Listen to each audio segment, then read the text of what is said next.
Olá, meus irmãos, que bom que estamos aqui na continuidade deste seriado importante, falando sobre segredos das terras bíblicas.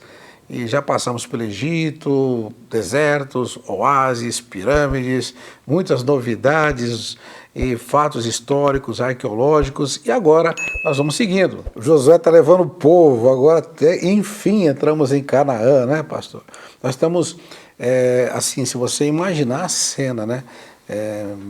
Milhões de pessoas, né, porque eram 600 mil homens de guerra, mais todo o povo, cruzaram o Jordão. Aí tem todo aquele momento também das pedras que tiraram do Jordão, fazer o memorial, né, depois colocaram no meio do Jordão. Então isso faz parte da história bíblica. Mas acho que é importante comentar que eles chegam em Gilgal, é isso?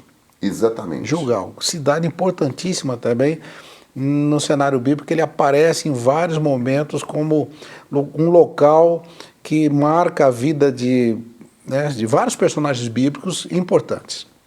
Sim, Gilgal, na verdade, não era uma cidade, era um local. Durante muito tempo se creu aproximadamente sobre o local, porque quando se cruza o Jordão, digamos que nós estamos aqui com a terra prometida à nossa frente. Existe uma grande campina e de frente já começam as montanhas, de onde hoje são a Cisjordânia, mas que historicamente são a Samaria. Aquelas montanhas que separam o Vale do Jordão do Mar Mediterrâneo do outro lado. Bom, milhões de pessoas não se acampam numa área de 5 mil metros quadrados, nem de 10, nem de 20. Então, esse acampamento ele ia desde as campinas de Jericó, em frente a Jericó, até 20, 30 quilômetros ao largo desse vale, tendo o Rio Jordão no meio dele e as montanhas de Samaria de frente. Recentemente, após muitas pesquisas, tem um professor da Universidade de Haifa, um arqueólogo, Adam Zertel. Adam Zertel ele conseguiu localizar o local específico onde Josué erigiu o monumento de Gilgal. Porque, na verdade, Gilgal significa círculo.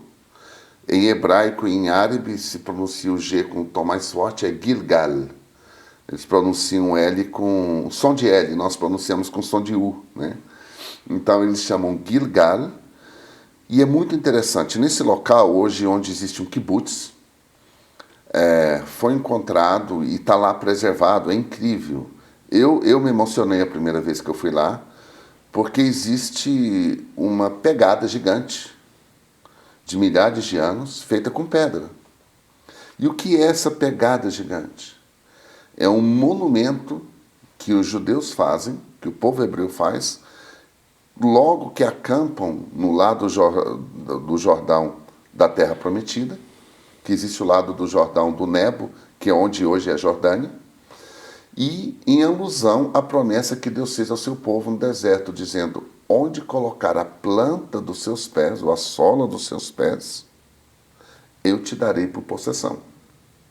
Então ali eles fazem esse monumento em forma de um pé, de uma pegada, que está ali marcando a possessão da terra. Certo. É interessante que os judeus fazem muitos memoriais, e Deus sempre ensina o povo judeu a fazer memoriais. Para quê? Para que as gerações futuras não se esqueçam do que Deus fez. Uma coisa muito interessante é quando os americanos chegam em Auschwitz, no final da Segunda Guerra Mundial, e um dos generais americanos manda tirar fotos, e ele fala: registrem, para que as gerações futuras não se esqueçam disso. E para que algum dia não ouçam ninguém que tente desmentir o que aconteceu. Isso é um ensinamento que ele aprendeu com o próprio povo judeu, que tinha uma migração muito forte nos Estados Unidos. Voltando a Gilgal, ali tem alguns sinais ou marcos muito significativos para a fé cristã e para a fé judaica principalmente. O que nós temos ali? As ruínas das 12 pedras. São 12 pedras grandes que Josué retira do Jordão e faz o círculo de pedras, por isso o nome Gilgal ou Gilgal. E ali então ele faz esse memorial. O memorial ele tem uma função educativa. Então ali faz esse memorial. Tem também uma área demarcada dentro dessa pegada que os arqueólogos acreditam ter sido ali, digamos, o tabernáculo improvisado para uma celebração. Porque o primeiro tabernáculo estabelecido na Terra Santa é no alto da montanha, por incrível que pareça, no mesmo, digamos, rumo de Gilgal, porém no alto da montanha, em Siló. E existe esse sítio arqueológico até hoje, que vale a pena ser visitado. Mas no próximo bloco nós vamos falar sobre a Rota dos Patriarcas, e aí vamos falar sobre Siló. Então lá foi feito o primeiro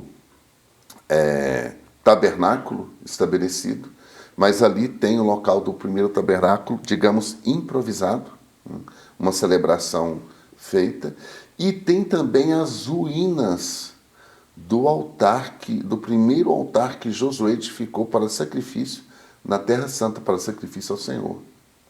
Então ali, e tudo que nós vemos na história do Israel antigo é um paralelo com a história da igreja. E quando nós nos atentamos para todos os eventos bíblicos do Antigo Testamento que apontam para Cristo, então ali fala sobre o sacrifício definitivo.